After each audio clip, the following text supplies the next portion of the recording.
జ్ఞానవంతులైన భక్తులు ఒక్క క్షణం భగవంతుడిని మరిచిపోయినా కూడా ప్రాణాలే పోతాయేమో అన్నట్టుగా ఉంటారు. మరిచిపోతే ప్రాణాలే పోతాయేమో. అయ్యో ఈయన ఎవరో వచ్చి మాట్లాడారండి, తప్పదు మాట్లాడాల్సిన పరిస్థితి వచ్చింది. ఈ కాలంలో అయితే ఇది కౌంటర్ పెట్టుకుంటున్నారు కదా, ఆ కౌంట్ చేసేది మిషన్ ఉంటుంది చేతిలో, అది రన్ అవుతూ ఉంటుంది, మంత్రం వెళ్తూ ఉంటుంది. ఎవరైనా మాట్లాడితే చాలా విసుగు, మాట్లాడాలనిపించదు, చాలా బాధ, చాలా దుఃఖం. ఎందుకంటే దీనికి అలవాటు అయిపోయాం. ఓం నమో హనుమతే నమః, ఓం నమో హనుమతే నమః, ఓం నమో హనుమతే నమః, ఓం ద్రాం దత్తాయ నమః, ఓం ద్రాం దత్తాయ నమః, ఓం ద్రాం దత్తాయ నమః.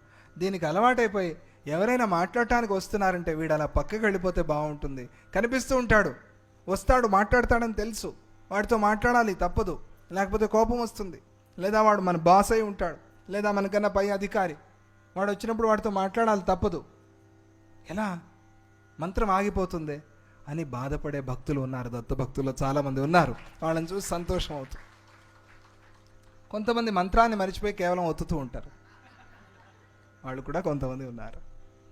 వాళ్ళు మంత్రాన్ని మరిచిపోయారు. వీళ్ళు మంత్రాన్ని మరిచిపోతే ప్రాణాలు పోయినట్టుగా ఉన్నారు.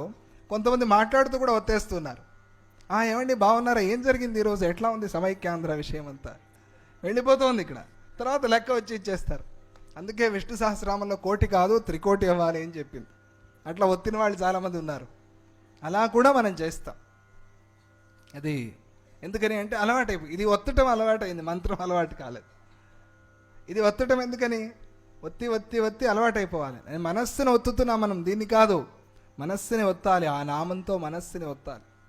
అప్పుడు ఆ నామం ద్వారా పరమాత్మ యొక్క పాదాలు మన మనస్సు మీద పడిపోతాయి, అచ్చుపడిపోతాయి. శ్రీవారి పాదాలు అంటారే, ఆ పాదాలు పడిపోతాయి. గురు పాదాలు అట్లా పడిపోతాయి మనస్సు మీద. దాన్ని అభ్యాసం చేయాలి. ఇక్కడ ఒత్తుతున్నామంటే మనం గురు పాదాలనే ఒత్తుతున్నాము, ఆ భావన మనస్సులో ఉండాలి. అలా ఒక్క క్షణం మరిచిపోయినా కూడా ప్రాణాలే పోతాయేమో అన్నట్టుగా ఉంటారు. మచ్చిత్తాహ, అది మచ్చిత్తత్వం అంటే. అటువంటి వాళ్ళనే భగవద్గత ప్రాణులు అన్నారు. మద్గత ప్రాణాహ, నాయందే మనస్సును ఉంచారంటే ఆ మనస్సు నుంచి తప్పిపోకుండా ఉండాలి ఆయన అని ధ్యానం చేస్తున్నారు. ప్రాణాలని, ఇంద్రియాలన్నిటినీ కూడా ఆయనకే అర్పణ చేసి ఒక క్షణం కూడా స్నానం చేస్తున్నా, ఏ పని చేస్తున్నా కూడా స్మరణ చేస్తూ ఉంటారు.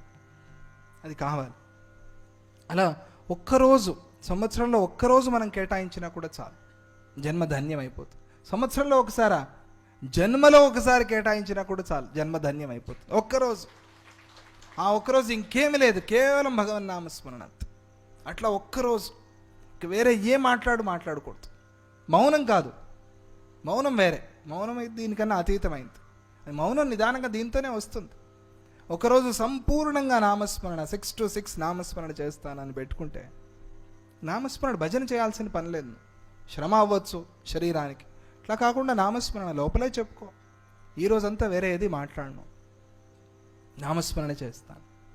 అది మద్గత ప్రాణత్వం, మద్గత ప్రాణాహ. ఆ భక్తులు ధ్యానావస్థ, విక్షేపావస్థ అని 2 ఉంటాయి ఆ భక్తుల్లో. ఒకటి ధ్యానావస్థ, ఇంకొకటి విక్షేపావస్థ.